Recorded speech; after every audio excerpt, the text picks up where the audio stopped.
IVF तंत्रज्ञानाने बाळांचा जन्म होतो ते अशी अशी एक समजूत आहे की त्यासाठी सिझेरियनच करावं लागतं. नॉर्मल डिलिव्हरी आईची नाही होऊ शकत जेव्हा या तंत्रज्ञानाने बाळ होणार असतं तेव्हा. तर हे खरं आहे का? नाही, हे खरं नाहीये. ही फॅक्ट आहे की IVF बेबीज मध्ये प्रेग्नन्सीज मध्ये सिझेरियनचा इन्सिडन्स जास्त आहे. याला अनेक कारण आहेत, पण IVF केलं, IVF is not a indication for caesarean section. Obstetric indication नाहीये ते. पण मग का होतात जास्त, हाही प्रश्न आहे की.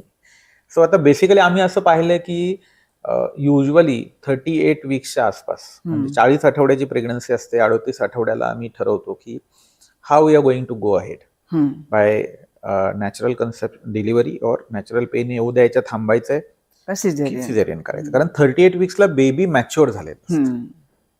त्याच्यानंतर तुम्ही डिलिव्हरी केली तर ते बाळ बाहेर सर्व्हाइव्ह होऊ शकतं. त्यात NICU ची ऍडमिशनची गरज कमी असते. आणि त्याच्या आधी ना युजली रेस्पिरेटरी प्रॉब्लेम्स जास्त येतात. बाळाला श्वास घ्यायला, लंग्स ओपन अप होत नाही, श्वास घ्यायला थोडासा इश्यू. म्हणून मग काय होतं की आम्ही त्याच्या आधी शक्यतो डिलिव्हरी अवॉइड करतो. हा, पण नंतर थांबल्यानंतरचा पण एक प्रॉब्लेम आहे. म्हणजे साधारणतः तुम्ही जर 38 आठवड्याच्या पुढे जर थांबलात तर आतमध्ये बाळ काय सांगू शकत नाही आईला की बाबा मला त्रास होतो आहे की नाही, मला बाहेर काढा लवकर. तो अचानक बाळाच्या हालचाली कमी होतात आणि बाळ दगावतात. तर ह्याचं प्रमाण किती आहे? एरवी नॅचरल कन्सेप्शन मध्ये याचं प्रमाण जे आहे ते 3% आहे. 3% नाही, सॉरी, 1000 3, म्हणजे 0.3%. बरोबर. पण IVF बेबीज मध्ये हेच प्रमाण 7 पट जास्त आहे. म्हणजे 21, साधारणतः 1000 21 बेबीज अशा जातात. म्हणजे लगेच सगळ्यांचं सिझर करायचं का? नाही. पण हे बाळ त्या पालकांचं आहे आणि त्या पालकांना हे स्टॅटिस्टिक्स माहीत असण्याचा अधिकार आहे पूर्ण. आणि हे स्टॅटिस्टिक्स माहीत झाल्यानंतर काय निर्णय घ्यायचा डिलिव्हरीच्या बाबतीतला, हा त्या दोन जीवांचा प्रश्न आहे. डॉक्टरांनी काय करायला पाहिजे? डॉक्टरांनी हे स्टॅटिस्टिक्स व्यवस्थित त्यांना समजावून सांगायला पाहिजे. बरोबर. की हे 1000 असे 3 बाळ जातात, पण IVF बेबीज मध्ये 1000 20-21 बाळ जातात थांबल्यामुळे. Suddenly loss of foetal movement आणि बाळ गेलं, काही कारण सापडत नाही. सो तुम्ही डिसिजन घ्यायचा आहे, शेवटी तुमचं बाळ आहे. मी तुम्हाला हेल्प करेल डिसिजन. बरोबर. मी फार तर सांगेल माझी बहीण असती तर मी काय केलं.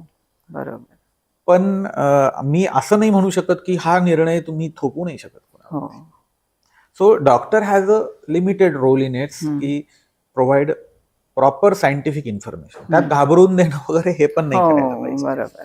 सायंटिफिक इन्फॉर्मेशन द्यायची, हा एक भाग झाला. दुसरे थोडेसे ऑब्स्टॅटिक कॉम्प्लिकेशन्स जे काही येतात, खास करून मल्टीफिटेड प्रेग्नन्सीमुळे, कारण IVF मध्ये ट्विन वगैरे होण्याचे चान्सेस थोडे जास्त असतात. सो त्याच्यामध्ये डिलिव्हरीज ऑब्स्टॅटिक कारणामुळे सिझर करायला लागतात. ऑब्स्टॅटिक कारण की ट्विन प्रेग्नन्सी आहे, सिझर करा. बाळ पायाळू आहे, सिझर करा. किंवा बाळाची ग्रोथ कमी पडली, सिझर करा. किंवा डायबिटीस आहे आईला, आधी PCOD असतात, त्यातल्या बऱ्याचशा स्त्रिया डायबिटीस होतात त्यांना IVF कन्सेप्शन नंतर. त्यांच्यासाठी BP वाढला, त्यांच्यासाठी अनेक गोष्टी आहेत ऑब्स्टॅटिक कारणामुळे सिझर करायला लागतात. असा नियमच असा नाहीये. IVF केलंय, सगळं नॉर्मल आहे, तरी पण सिझर करायचंय. सायन्स याला मान्य नाही करत. पण हे सगळे ऑब्स्टॅटिक कॉम्प्लिकेशन जर काही झालेले असतील किंवा पालकांनी ठरवलं की बाबा आम्हाला हे एकच बाळ हवंय. कधी कधी असं असतं की बाईचं वय असतं 40च्या जवळ आणि महत् प्रयासाने ती प्रेग्नन्सी राहिलेली असते. पालक म्हणतात की आम्हाला 0% रिस्क घ्यायची. आता ह्या केसमध्ये तुम्ही काय करणार मला सांगा. बरोबर आहे. You will have to deliver that baby at 38 weeks. आणि एक लक्षात घ्या, निसर्ग बाळाच्या म्हणजे बीज तयार होण्यापासून तुम्हाला हेल्दी बाळ हातात पडेपर्यंत, इनफॅक्ट त्याच्या पुढे पण सर्व्हायव्हल ऑफ फिटेस्टचे अडथळे उभे करतो. निसर्गाचा प्रयत्न काय असतो? फक्त फिट असतील तेच सर्व्हाइव्ह होऊन पुढे जावेत. आता ह्यातला एक अडथळा लेबर पेन्स आहेत, लक्षात घ्या. डिलिव्हरीच्या कळांच्या दरम्यान बाळाचा ऑक्सिजन पुरवठा बंद झालेला असतो, कारण गर्भाशयाच्या भिंतीमधून अशा फॅसेट्स असतात, त्याच्यामधून रक्तवाहिन्या आईकडून बाळाकडे जातात. ज्यावेळेला गर्भाशय आकुंचन पावतं तेव्हा ते बंद होतात. सो 1 मिनिट कळ येते, 1 मिनिट रिलॅक्सेशन येतं, 1 मिनिट कळ येते, 1 मिनिट युट्रस रिलॅक्स होतं. त्या 1 मिनिटामध्ये जेव्हा कळ येते तेव्हा ते रक्तपुरवठा बंद असतो आणि पुढच्या 1 मिनिटामध्ये मागच्या 1 मिनिटात जो ऑक्सिजन पुरवठा कमी पडलेला होता तोही घ्यायचा असतो, प्लस त्या 1 मिनिटाचाही घ्यायचा असतो. बापरे. म्हणजे नाकतोंड 1 मिनिट बंद केलं, 1 मिनिट उघडं ठेवलं, 1 मिनिट बंद केलं, 1 मिनिट उघडं ठेवलं, असा तो प्रकार आहे. आणि अशा कळा साधारणतः 12 तास आल्यानंतर डिलिव्हरी होते. ओके, सो निसर्ग काय करतो, ज्याचं वाराची म्हणजे ज्या बाळा कमजोर आहेत, त्या वार ज्याचा बाळाचा सक्षम नाहीये, त्याला रिझर्व कमी आहेत, असे बाळ आतमध्ये गुदमरतात. आधी ती फॅसिलिटी नव्हती, आता ती फॅसिलिटी आहे. आम्हाला गोष्टी कळतात की डिलिव्हरीच्या वेळेला बाळ आतमध्ये गुदमरलेत का काय पाहण्यासाठी कॉन्ट्रॅक्शन स्ट्रेस टेस्ट वगैरे या मशीन्स उपलब्ध आहेत. बाळाच्या हार्टचं आम्ही कंटिन्युअस ग्राफिकल प्रेझेंटेशन असतं ते पाहत असतो.